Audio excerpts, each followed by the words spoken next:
To me, control is when you have a handle on your situation and surroundings, and you have the answer to how to control them or make them work in your way so that you're safe and not going to get injured.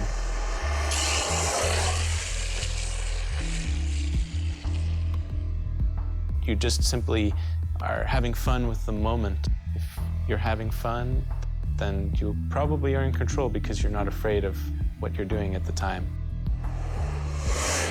When I was graduating from high school, we had awards given to us, best dressed or something like that, and I was the daredevil of the graduating class. My name is Kevin Reimer, and I'm a professional downhill skateboarder.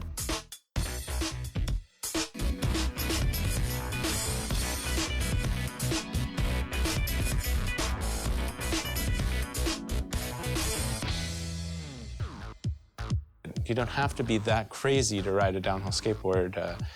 You just have to be a little off at times to start down that path and decide, I'm going to ride down a mountain on my skateboard. It's not the first thing people would assume to do. Downhill skateboarding and skateboarding, it is one and the same thing because we're riding a skateboard, which is a piece of wood with 4 wheels.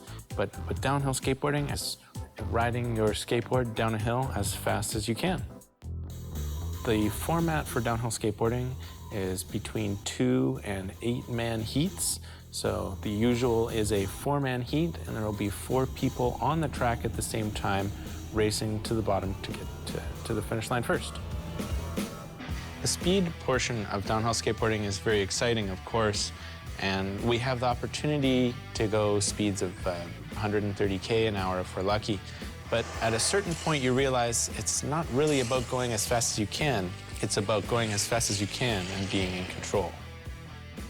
Yes, the immediate reaction is that, wow, it must be really dangerous because people see somebody coming down the hill at 70, 80, 100K an hour, and they just imagine this guy must be totally out of control, and to be in that situation out of control, the guy obviously must be crazy. But in all reality, downhill skateboarding is actually quite safe. If you practice it long enough, I think that the amount of kilometers or miles that you actually roll and are active doing the sport compared to the amount of times you will become seriously injured is actually a very good ratio. Skateboarding for me started when I was 6 years old.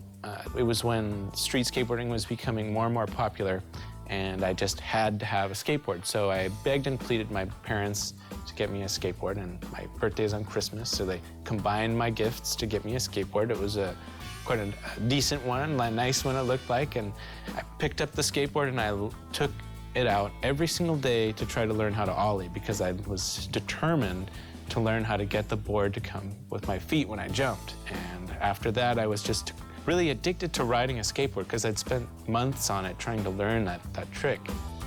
It fit my personality to have a skateboard.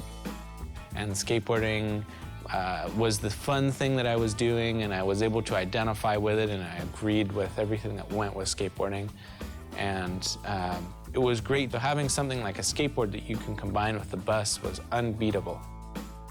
I was able to explore huge parts of the city by skateboard that I would have never seen otherwise. And so I was very lucky, I feel, as a kid to experience all that I did with my skateboard. There's freedom involved. You feel the wind on your body and your face as you're going down the hill, and you have a connection to things around you. You can see beautiful places, and you can be with great people doing the same sport, and it's a great feeling to be surrounded by this. And it's a lot of fun because it's really like a miniature race car.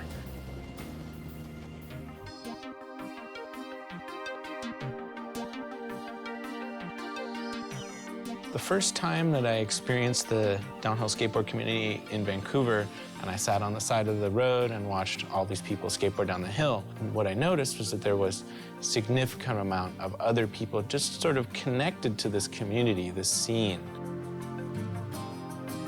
If you rode a skateboard and you rode it down a hill, you were part of that community. So by being involved in this community, it was the biggest change in my life. I feel very lucky to visit other places. I feel like it's the chance to meet new people and experience a new culture and also find out how your passion or hobby is connected to that culture. And that's what downhill skateboarding is. You get a chance to relate to people with that same connective passion. So it's a very special experience to get to travel and meet new people and see new places and hopefully skateboard the hills with your friends there too.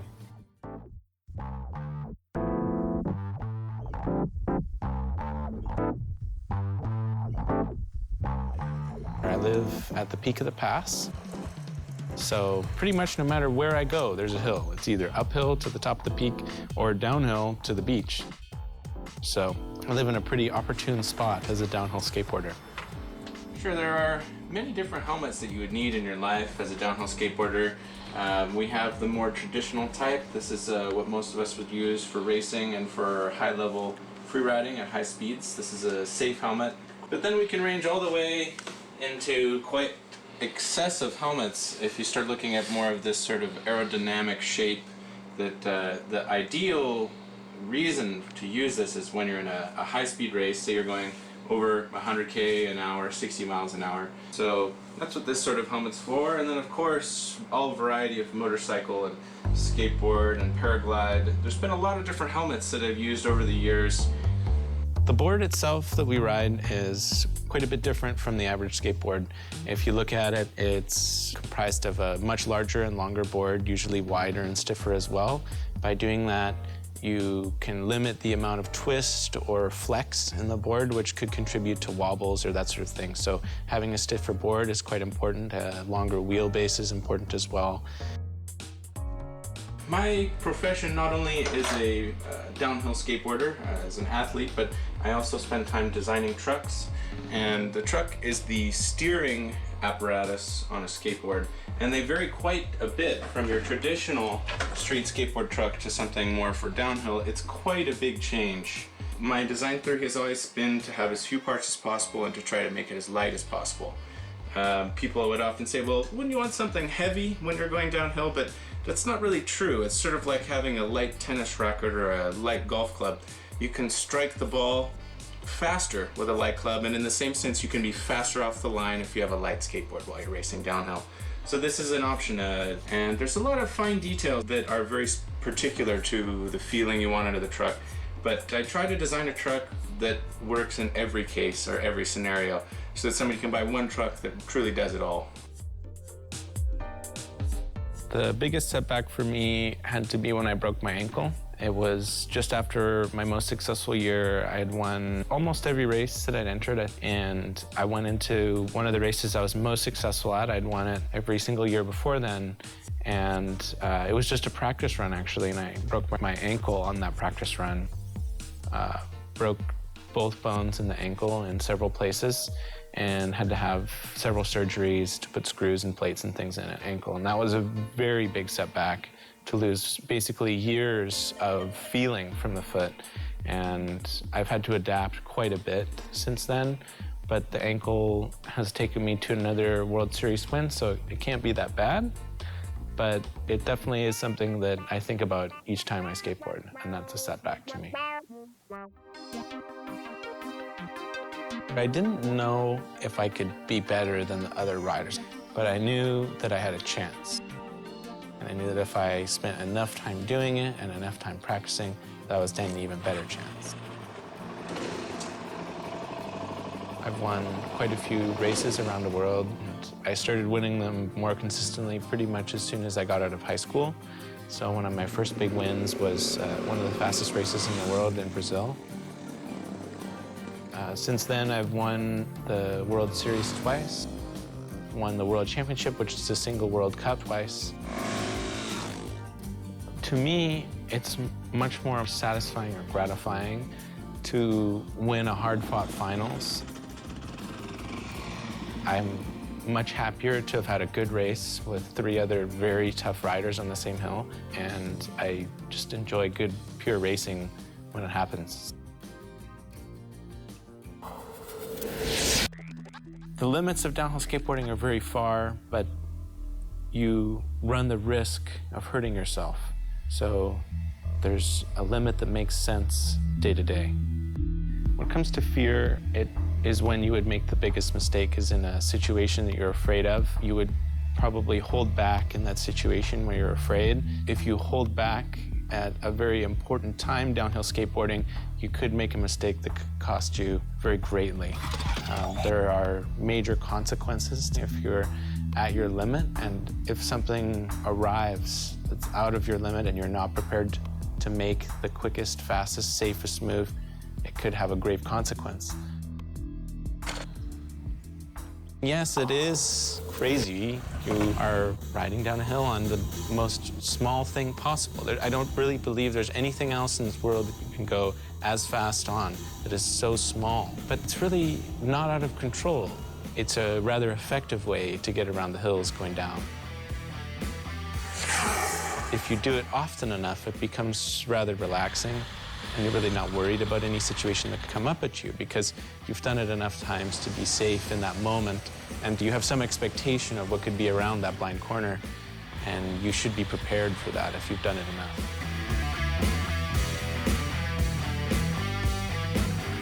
The feeling is quite free in the sense that you don't have a motor, you're not really connected to too much, it's just your feet standing on grip tape on a board, which is connected to some wheels, and that's really all you need to get down the hills.